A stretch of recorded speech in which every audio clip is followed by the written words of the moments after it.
Ito lang ako may payo ako sa Izaldi ko. May payo ako sa'yo.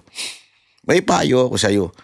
Kung ako sa'yo, kung medyo may nalalaman ka, this is the time. You can be a hero.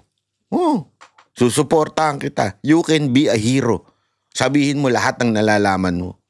Di ba? Kung ikaw ay napag-utusan lang ba?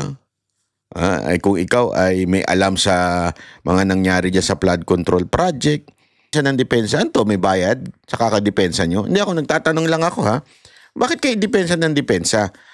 Ang tinatanong dito, itong chairman ng APRO na si Zaldico, dapat siya ang sumagot. Hindi, yun lang Dapat siya po ang sumagot sa mga katanungan na ito. Asa na yung transcript nung yung small committee na asa na yun, di ba?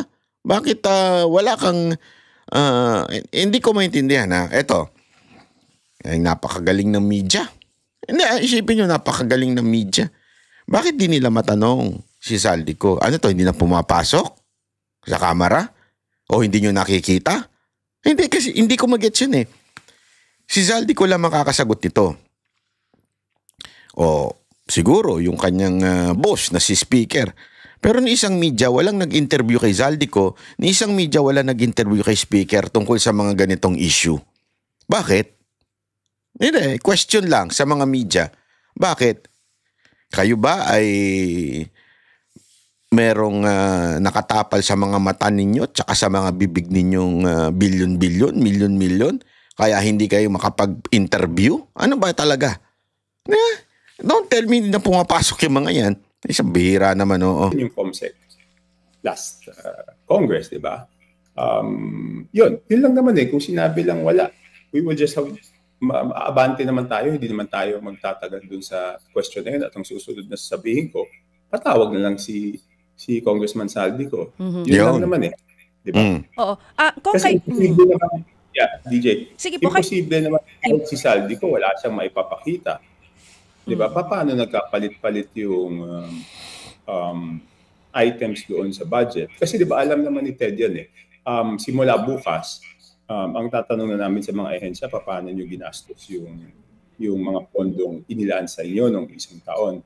Di ba dapat naman bago namin itanong, alam din kung paano nabawasan at paano nadagdagan. Di ba nung tinanong may unang nagtanong sa akin, tinanong si Secretary Ralph, bakit ganyan ang pondo? Di ba ang sagot lang niya is Congress ang makakasagot niyan, hindi naman kami kung paano nadagdagan at nabawasan. So kung ano yung mga standards that we want from the department should be the same standards that we are held accountable for, di ba? So kayo po mismo, Congressman, sa opinion ninyo, dahil hindi pa rin nailalabas hanggang ngayon yung small committee report para sa 2025 budget, ang duda nyo po parang may itinatago, ganun po ba? I mean, ano pa bang iisipin natin, di ba? Ibig sabihin, tanungin lang si Saldi, ano ba? Paano ba nabawasan yung ibang departments? Paano ba silang nadagdagan? At bakit sila nabawasan? At bakit sila nadagdagan? Wala na ibang makakasagot niyan. sa ngayon, wala na ibang makakasagot niyan. Sino pa pong makakasagot niyan? Di ba? Si Congressman Saldi ko lang makakasagot niyan. Wala nang iba.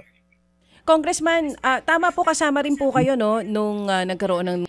Tanong natin, bakit hindi matanong ng media itong si Zaldico? Zaldico, where na you? Here na me. Hindi, nagtatanong lang tayo Hindi natin inaakusahan si Zaldico O Zaldico malinaw to Baka mamaya nandiyan ka na naman.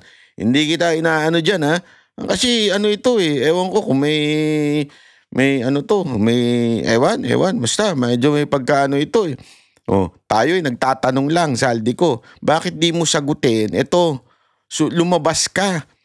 Di ba? Magpakita ka kay Tiangco. Magharap-harap kayo in public.